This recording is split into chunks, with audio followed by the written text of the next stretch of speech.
Eh bien, je n'avais pas la force de faire une connexion en direct. Je voulais le faire pour partager avec vous bon, colère, la tristesse. C'est plus de la tristesse que de la colère, vraiment. Mais le match s'est terminé, épuisé. Et à la fin, j'ai dit, allez, faisons une vidéo. Dans lequel, eh bien, nous exprimons, bien sûr, c'est un mélange de nombreuses sensations, mais il y en a une qui, je crois, prédomine sur toutes, qui est, eh bien, fierté pour l'équipe, non? C'est-à-dire parce qu'au final, avec l'équipe désastreuse que nous sommes cette année, parce que nous sommes une équipe désastreuse, à ceux qui disent qu'ils sont dans leur meilleure année depuis je ne sais combien, eh ben nous avons failli leur gagner cette finale au Pagaritros, non? Et bien sûr, mais c'était grâce à la fierté taurine de footballeurs comme Jude Bellingham, comme Arda Güler. Maintenant, passons à Arda Güler parce que ce qu'ils ont fait à ce garçon n'a pas de nom et c'est Ancelotti qui l'a fait, que nous remercions. Mais comme nous l'avons déjà dit un jour, Château, merci beaucoup, hein, très reconnaissant, nous t'aimons beaucoup, mais terminer la Liga avec dignité. Et que le Real Madrid la gagne ou non, révélation très compliquée. Je crois que nous n'allons pas la gagner, mais bon, peut-être qu'il se relâche maintenant, on ne sait jamais, n'est-ce pas? Mais c'est très difficile. Et dès que la Liga se termine, nous lui disons adieu et nous accueillons déjà le nouveau ici. Et des gens, au fait, comme Chouameni, je ne sais pas si je l'ai dit avant, et Jude Bellingham, et bien sûr Fede Valverde qui a fait un effort titanesque sans pratiquement rien au niveau tactique d'une équipe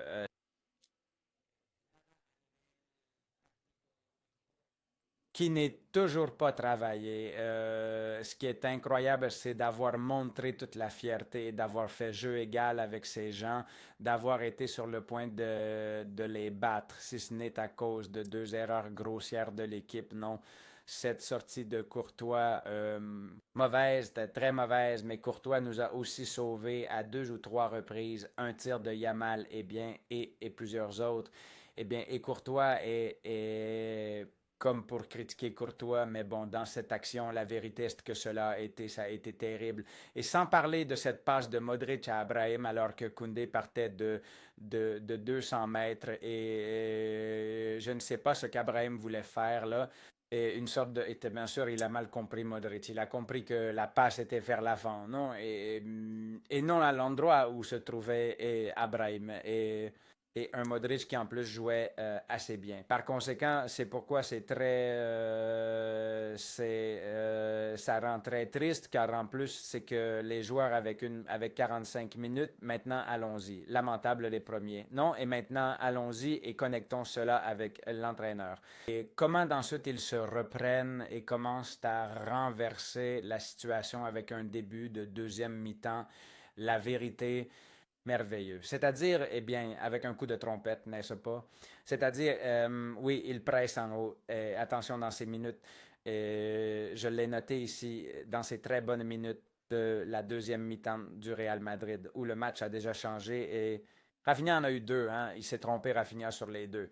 Dans une de ces contre-attaques, parce que l'équipe se désunissait, nous pressions raisonnablement bien en haut. Nous avons récupéré là, deux ou trois ballons qui ont généré deux ou trois occasions.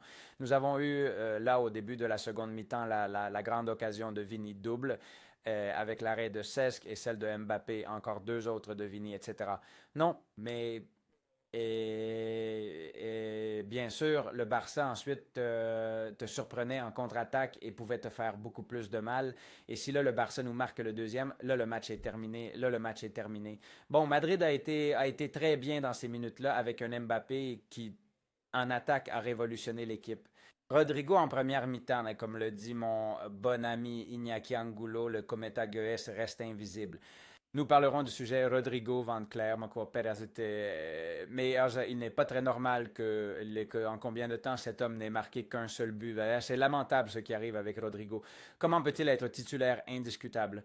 Cette condition lui est donnée par son entraîneur après une série si épouvantable, c'est qu'il ne devrait pas avoir cette condition.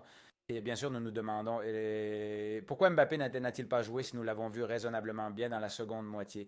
Pourquoi n'a-t-il pas joué tout le match? Pourquoi n'avons-nous pas commencé avec Vinicius et Mbappé? Peut-être que cela aurait été une autre histoire, non? C'est-à-dire, cela aurait été l'histoire différente. Ancelotti devra fournir des explications lors de cette conférence de presse dont nous rendrons compte demain dans une prochaine vidéo. J'allais dire un peu plus détendu, mais en réalité, je suis détendu parce que, eh bien, j'ai tout donné pendant le match et j'ai terminé avec ce sentiment de plus de déception que de colère. Et bien sûr, que se passe-t-il? Là, ce qui commence mal finit souvent mal, bien qu'il y ait eu un moment où nous pensions que nous allions les battre.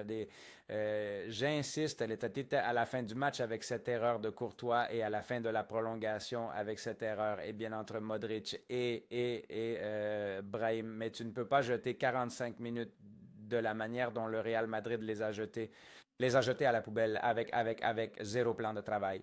C'est-à-dire, ce qui ne peut pas être, c'est que tu joues ton troisième match contre les Pagaritros et que tu ne saches pas comment jouer contre eux parce que nous n'avons pas su comment jouer contre eux dans la première mi-temps. Ensuite, à cause d'une question de fatigue de leur part aussi, et j'insiste, amour-propre, honte et fierté des footballeurs du Real Madrid et un peu à la désespérer, eh bien, nous avons renversé la situation. Mais en première mi-temps, le Barça aurait pu nous en mettre trois en rapport aux occasions. Et regarde, j'ai les données ici. La première mi-temps a été lamentable. Tir du Barça 9 contre 1 du Madrid, tir cadré du Barça, tir au total, tir cadré du Barça 4 contre 0 du Madrid, la possession 64 à 36, les passes le double, plus du double du Barça, la précision des passes 90% du Barça, 83% du Real Madrid, et bon, les fautes 8 ou 7, non, mais c'était des chiffres de qu'ils allaient nous donner une autre raclée important. Et c'est à cela que nous faisons référence quand nous disons que Giancelotti ne peut plus continuer à entraîner le Real Madrid, que le cycle est terminé, que c'est un cycle de manuel, que merci beaucoup à ce monsieur. Mais tu ne peux pas faire ces gaffes constamment contre des équipes qui sont ta kryptonite. Ils vont continuer à te faire ça et ne pas avoir une réponse à cela. Parce que je ne crois pas que Madrid n'ait pas de footballeur pour mieux sortir le ballon. Et dans la première moitié, c'était un drame. Et nous avions un footballeur qui pouvait bien le sortir, c'est-à-dire qui aidait à bien sortir le ballon. C'est vrai que récemment, sorti d'une blessure et il n'est pas à son meilleur moment, c'est Ceballos, mais même si nous avions eu là Toni Kroos qui aurait fait quelque chose de mieux, bien sûr, l'Allemand, parce que avec Toni Kroos, nous avons aussi vu ces situations, hein, il faut tout dire. Et, eh bien, et tout est extensible, donc je ne veux pas trop me répéter. Donc au président que eh bien, regarde, aujourd'hui, avec Lucas Vasquez dans les premières minutes, où il y avait un trou immense sur son côté qui annonçait le pire, bien sûr, quand tu vois là, Lucas Vasquez.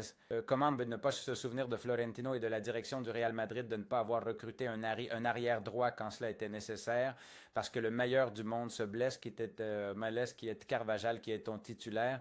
Et son remplaçant n'est pas un latéral droit, c'est un type reconverti qui n'est pas parmi les 200 meilleurs latéraux droits du monde, non.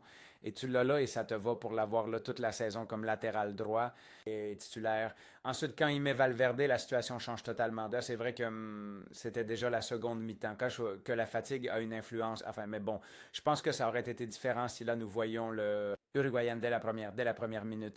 Eh bien, que dire? Eh bien, regarde, Mendy, je l'ai noté ici qu'il a duré 8 minutes, c'est-à-dire tu mets Mendy, ensuite Fran a été bien, ensuite Fran a été bien. Mais cet homme, eh bien, il y a des footballeurs dont il ne se fie pas.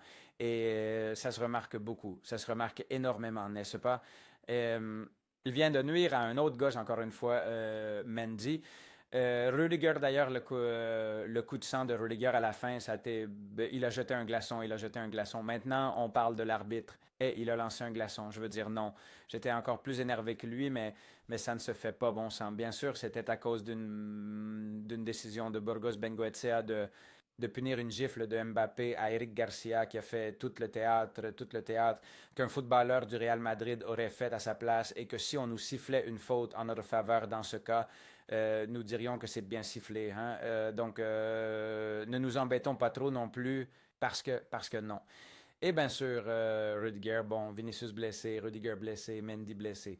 Qu'on veut gagner la Liga comme ça, n'est-ce pas? On veut gagner la Liga.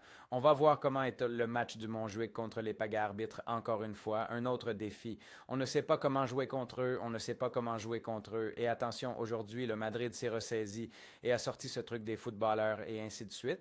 Mais parce que c'était une finale. Ce qui se passe à Montjuic va aussi être une finale, mais pas complètement. Et en plus, tu seras affecté parce qu'ils ont déjà gagné la coupe. Alors, attention, hein, qu'aujourd'hui, on disait beaucoup qu'ils ne nous humilieraient pas. Bon, ils nous ont mis 3 buts, mais au moins, nous en avons mis 2 et nous avons disputé le match jusqu'au dernier. Et souffle, mais ils nous ont encore mis 3 buts. Hein, que sur 3 matchs, ces gens-là nous ont déjà mis 12 pour 4 de notre part, n'est-ce pas? Nous leur avons mis 4. Et qui dit que lors du match de ligue, il n'arrivera pas la même chose sans ce départ honteux des footballeurs. Le sujet arbitral, eh bien, voyons, heureusement que le VAR l'appelle pour le penalty, qui n'était pas penalty parce que Rafinha commence allongé. Il semble qu'il se tord de la cheville. Lui tout seul commence à traîner le pied sans qu'Asensio le touche. Ça nous aurait... Eh bien, regarde, peut-être que l'agonie aurait pris fin plus tôt, non? Parce que là, ça s'est passé à la 95e minute avec les 6 minutes ajoutées. Mais c'était clair, non? Qu'on voyait dans la répétition. Les Barcelonistes, enfin, célèbrent leur propre succès, naturellement, avec les inscriptions irrégulières. Il est significatif que Koundé ait marqué ce but quand il a été inscrit, eh bien, sans argent, n'est-ce pas? Et maintenant, avec Dani Olmo qui a joué et a bien joué hein, pendant de nombreuses minutes, et Pau Victor qui est entré à la fin, inscription hors délai et avec l'aide du gouvernement. Significative aussi l'image des capitaines du Barça levant la coupe avec la ministre Pilar Alegria derrière, qui est responsable comment est de l'éducation, de la culture et... non, pas la culture, l'éducation et le sport. Et, et avec la ministre Montero, oui, Montero, celle des finances derrière, non? Le vantant la coupe avec le gouvernement derrière. Et comme le gouvernement a été important cette année pour le Barça et lui permettre, à travers le CSD, le Conseil supérieur des sports, donc de continuer à rivaliser avec 2 footballeurs qui n'auraient pas dû le faire dans toutes les compétitions. Mais bon, ce n'est peut-être pas la vidéo pour ça, même si nous savons tous comment eh bien, le Barça a été géré ces dernières années et surtout cette saison-ci. Mais bon, et donc voilà ce que j'ai dit, enfin, qu'au moins les blessures. Et oui, bon, le pénalty le déconcentre, il ne le donne pas. Et puis, qu'est-ce qu'il y a eu d'autre?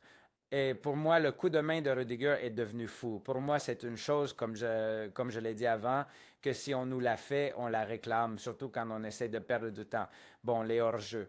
À la fin du match, dans ce penalty, c'est que Madrid s'est vu siffler 2 penalties, un sur Mbappé et un autre sur Vinicius, qui étaient tous les deux, parce que je ne sais pas pour Gavi s'il touche le ballon avant Mbappé, je pense qu'il fait penalty, mais après, ils ne l'ont pas beaucoup répété car il y avait déjà hors-jeu, traçant 2 hors-jeu, ce sont des maîtres à faire le hors-jeu, ils te mettent toujours hors-jeu, et un autre en plus à Hendrick dans une action également dangereuse, déjà quand il nous avait fait le troisième dans les dernières minutes de les prolongations. Eh bien, c'est ça. Une équipe bien préparée, ils te mettent toujours hors jeu et toi, tu ne le fais pas avec eux. Et dans le but de Pedri, au premier, je crois que c'est là que Rudiger reste coincé. Je crois que c'est là, non? Et le Real.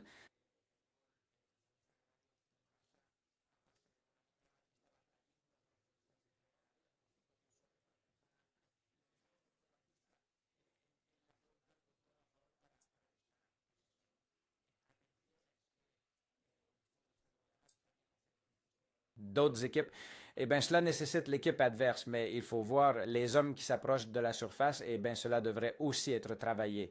Comme mettre les joueurs du Barça hors jeu, ce qui n'est pas travaillé. Comme beaucoup, beaucoup, beaucoup de choses. Et c'est pourquoi ceci, et c'est pourquoi ceci. Et malgré cela, nous avons failli gagner à ces gens-là. Et je crois que je n'oublie rien d'autre, les gars. Et ben voilà, comme je le dis, finir cela avec dignité et adieu, Ancelotti. Et fin de cycle de Manuel et demander à celui d'en haut, à Florentino, que bon, il doit être quelque peu satisfait car il voulait un Barça fort et là il a un Barça fort. Incohérent tout ce que Florentino fait dernièrement dans ce sens. tu t'indignes beaucoup pour ce qui s'est passé hier, mais tu obtiens des contrats et des affaires pour le Barça, pour ton ami Laporta, pour qu'il s'en sorte. Et ensuite, il te gagne les finales cette année, celle de la Super Coupe, avec une déroute et aussi celle de la Coupe de cette manière. À celui-là, il faut exiger des recrutements pour l'année prochaine. Et s'il n'arrive pas, eh bien, s'il n'arrive pas, il faut se tourner vers la tribune, et bien sûr. Et il faut lui poser des questions. Aujourd'hui, Iñaki signait une vidéo dans laquelle je ne suis pas tout à fait d'accord sur tout, mais il est très important que le madrilène, le membre et surtout le délégué commence à poser des questions à Florentino parce que ce sont des choses rares à cause de ces incohérences dont nous parlons. Eh bien, nous avons là le Barça champion de la Coupe. Que tout aille bien, donnez un like si vous avez aimé cette vidéo, abonnez-vous à la chaîne s'il vous plaît, commentez, partagez et voilà, regardez, 15 minutes pile. On se voit dans la suivante. Salut!